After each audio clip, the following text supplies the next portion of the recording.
கதறி அழுதபடி big pass வீட்டை விட்டு வெளியேறிய கமருதீன் அப்படிங்கிற தலைப்பில தான் இந்த வீடியோ இருக்க போது. என்னதான் இருந்தாலும் பிக் பாஸ் இப்படி ஒரு முடிவை எடுத்திருக்க கூடாது. என்ன நடந்துச்சு, ஏது நடந்துச்சு அப்படிங்கிறத பற்றி நம்ம தெளிவாக பார்க்க வேண்டியிருக்கு. பிக் பாஸ் சீசன் 9 தமிழ்ல இந்த வாரம் டிக்கெட் டு ஃபினாலே டாஸ்க் நடந்து வருகிறது. டாஸ்க் 1ல சுபிக்ஷா வந்து ஜெயிச்சு வெற்றி வாகை சூடிட்டாங்க.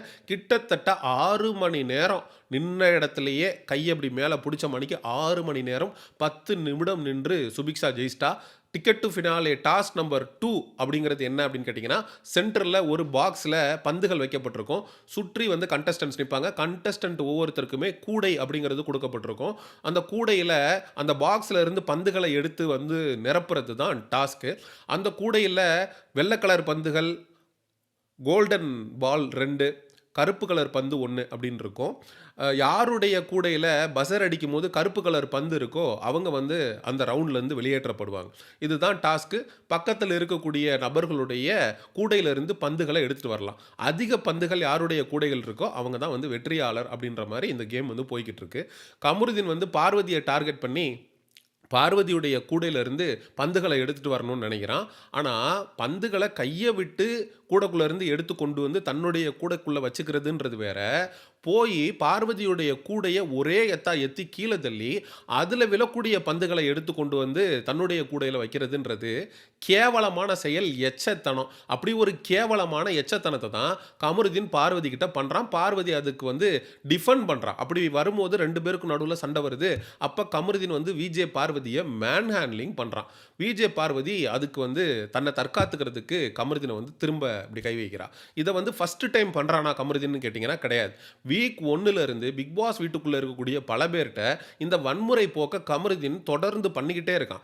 துஷாரை இதே மாதிரி தான் முதுகில் வந்து கையை வச்சு ஒரே தள்ளி விட்டு துஷார் வந்து கீழே போய் விழுக போயிருப்பான். திரும்ப துஷார் வந்து ரியாக்ட் பண்ணியிருப்பான். அப்போல்லாம் வந்து கமருதீனை ஆதரிக்கக்கூடிய நபர்கள் தள்ளி தானே விட்டான், கமருதீனை அடிச்சா புட்டான், டே ஒன்றும் இல்லை, வெளியில் ஒருத்தனுக்கும் சண்டை வருது. அப்படி சண்டை வரும்போது ஒருத்தன் பிடிச்சி ஒருத்தன் தள்ளி விட்டுறான். கீழே கல் இருக்குது, அடிபட்டு செத்துடுறான். அப்படி செத்துட்டான் அப்படின்னா தள்ளி விட்டவன் மேலே கொலைகேஸ் IPC 302ங்கிறது பதியப்படுமா படாதா அப்படின்னு நம்ம கேட்டிருந்தோம். இப்போ எனி ஃபார்ம் ஆஃப் வயலன்ஸ் ரொம்ப தப்பு அப்படிங்கிறத நம்ம சொல்லியிருந்தோம். கமருதீனுக்கு எதிரான கண்டனங்களை நம்ம அப்பயே பதிவு பண்ணியிருந்தோம். துஷார்கிட்ட இதே மாதிரி எல்லாம் மீறி நடந்துக்கிட்ட கமருதீன் பிக் பாஸ் வீட்டுக்குள்ளே குறிப்பாக பெண்கள்கிட்டையும் பல இடங்களில் வன்முறை போக்கு அப்படிங்கிறத வந்து கையாண்டிருக்கான். இதே மாதிரி கெமி விஷயத்தில் ஒரு தடவை கார்டன் ஏரியாவில் கெமி உட்காந்துருக்கப்ப 2 பேருக்கும் பேச்சுவார்த்தையில் பிரச்சனை வந்துடும். அப்போ கெமியை வந்து அடிக்க பாஞ்சிருப்பான். விட்டால் கண்டிப்பாக கெமியை வந்து ஃபிசிக்கலாக அவன் ஏதாவது ஹார்ம் பண்ணியிருக்கிறது கூட வாய்ப்பு இருக்குது. ஆனால் நடுவில் இருந்து நிறைய பேர் தடுத்துட்டாங்க. இப்படி ஒவ்வொரு முறையுமே பெண்களுக்கு எதிராக இந்த வன்முறை போக்க கமருதீன் தொடர்ந்து முன்னெடுத்துக்கிட்டே இருக்கான். அதை வந்து விஜேஎஸ் வாரம் கேட்பாரு அப்படின்னு பார்த்தீங்கன்னா, இந்த கமருதீனை வந்து கம்மு அப்படின்னு சொல்லிட்டு அவர் கொஞ்சி கடந்து போய்கிட்டு இருந்தார். இதே மாதிரி ஆரோரா சின்க்ளேர் கூட சண்டை வரும்போதும் ஆரோராவை பயங்கரமாக பேசி ஹர்ட் பண்ணியிருப்பான். ஆரோரா சின்க்ளேர் கிட்டையும் ஃபிசிக்கல் வயலன்ஸில் ஈடுபடுவதற்கான முயற்சியை பண்ணியிருப்பான். பட் ஆரோரா சின்க்ளேர் ஒரு இடத்துல சொல்லியிருப்பாங்க, வெளியில் வந்து போனால் ஆசிட் அடிச்சிருவான் போல இருக்கு, அந்த அளவுக்கு இவன் வந்து ரொம்ப அரகண்டா பிஹேவ் பண்றான். இன்னைக்கு விஜே பார்வதியோட நடந்த சண்டையில கூட ஆரோரா சின்க்ளேர் பயங்கரமா பதட்டப்பட்டு அவங்க வந்து அழுதுருப்பாங்க. அழுது விஜே பார்வதி பக்கத்துல நின்று ஆரோரா சின்க்ளேர் வந்து அழுகிற மாதிரியான புகைப்படங்கள் சமூக ஊடகங்கள்ல காட்டு தீயா பரவிக்கிட்டு இருக்கு. அப்போ எந்த அளவுக்கு கமருதீன் அக்ரெசிவான ஒரு பிஹேவியரை விஜே பார்வதிட்ட காட்டியிருப்பான்னு பாருங்க. வந்து விஜே பார்வதி கிட்ட நடந்துக்கிறத பார்த்து ஆரோரா சின்க்ளேர் அழுகிறா அப்படின்னா அந்த இடத்துல இருந்து பார்த்தவங்களுக்கு தான் தெரியும் எந்த அளவுக்கு கமருதீன் அப்படின்னு ஒருத்தன் வயலண்டாக பிஹேவ் பண்ணுறான்னு. இதே பார்வதி அவனோட சேர்ந்து லவ் கண்டென்ட் பண்ணிக்கிட்டு இருக்கும்போது விஜே பார்வதி கிட்ட ரொம்ப வேற மாதிரி, அதாவது ஒரு லவ்வர் பார் மாதிரி, சாக்லேட் பாய் மாதிரி, ரொம்ப நல்லவன் மாதிரி நடித்து நாடகம் ஆடிக்கிட்டு இருந்த கமருதீன் நேற்று பார்வதி அவனுக்கு எதிராக அவன் என்னை வச்சு என்னோட ஃபீலிங்ஸில் கேம் ஆடிட்டானோ, என்னோட ஃபீலிங்ஸில் விளையாடிட்டானோன்னு சொல்லிட்டு நாமினேட் பண்ணதுக்கப்புறம் விஜே பார்வதிக்கு எதிராக தொடர்ந்து வன்மங்களை கக்கி வருகிறான் இந்த கமருதீன். அது மட்டும் இல்லாமல் விஜே பார்வதியிட்ட எந்த அளவுக்கு பேசி ஹர்ட் பண்ணணுமோ பண்ணிட்டு சாண்ட்ராவோட விஜே பார்வதி உட்காந்துருக்கும் போது நான் தெரியாமல் பேசிட்டேன், உன் காலில் விழுந்து கூட மன்னிப்பு கேட்குறேன் அப்படின்னும் பேசுகிறான். இப்படியும் பேசுகிறான், அப்படியும் பேசுகிறான். இப்படியே வந்து ஒரு குழப்பத்தை பிக் பாஸ் ஆடியன்ஸுக்கு மத்தியில ட்ரை பண்ணிட்டே இருக்கான். இவன் நல்லவனா, கெட்டவனா அப்படின்னு பிக் பாஸ் ஆடியன்ஸ் எல்லாம் பிரெடிக்ட் பண்ண முடியாம கஷ்டப்பட்டுட்டு இருக்காங்க. 100% இல்லங்க, 200% சொல்றேன். இவன் கெட்டவன் இல்ல, கேடு கெட்டவன். அதனால தான் தொடர்ந்து பெண்களுக்கு எதிரான வன்முறை போக்க இவன் தொடர்ந்து பண்ணிக்கிட்டே இருக்கான். இதுக்கு முன்னாடி விஜே பார்வதிக்கும் இவனுக்கும் நடுவுல சண்டை வந்தப்ப, இதே மாரி சேர எட்டி ஒரே உத.